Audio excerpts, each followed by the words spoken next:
Dr. Jack, I wonder if you would indulge me to ask one last question. Sure thing, let's do it. All right. This might be a trick question, but I'm sure it's not for you. And it's going back to risk quantification. Do you think an organization can effectively manage risk without doing risk quantification? In other words, they're basically doing risk qualitation, if you will. I probably mispronounced that word, but they're doing the high, the mediums, the lows. Right. Yeah. What do you think? I think it's difficult to know if you're managing risk well if you're not measuring it. How would you know if you're managing risk well? Well, we have 10 high risk things today, and we have a different set of 10 things tomorrow. Is that right for the organization? In all other aspects of the business, would that be acceptable? We're managing high priority phone calls from customers first. Or how do you define that? We just sort of decide which customers we think are important or not. There's usually some criteria for that. Are we handling high value customer accounts before others? Well, how do you define that? Ultimately, it comes down to some sort of quantitative measure.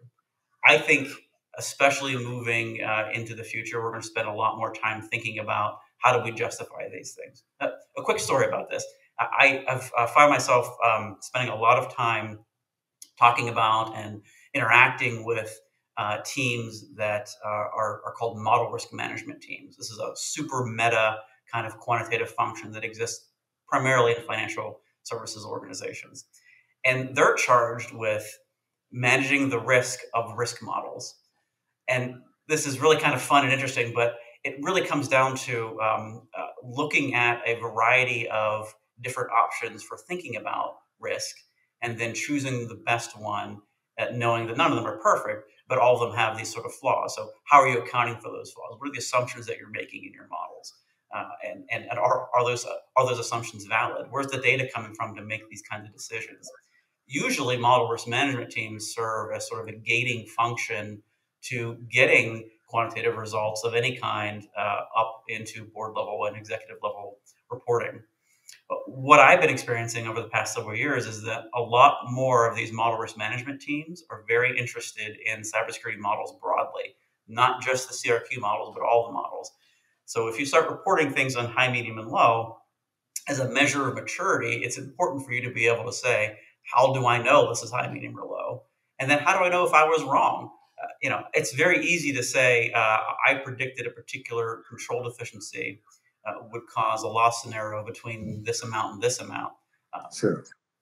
But then if that actually happens, I can do what's called back testing and say, oh, actually, I was right. The right value did fall between there, or I was wrong. I needed to expand my estimates and update that for the next forecast that I'm doing. It's very difficult to do the same thing with a simple high, medium, low indicator. So I think you can, organizations do qualitative risk management all the time. But I don't think that's the right question. I think the right question is it an indicator of a mature and optimally functioning risk function to do things qualitatively? I don't think that's true. Sure. Awesome. Well, I think we may have covered about maybe 25% of what's in the paper. It's a great paper, so I want to encourage our listeners to go and download the paper because it's full of great information, and maybe I'll get you on the hook to maybe do a follow-up on that paper as well.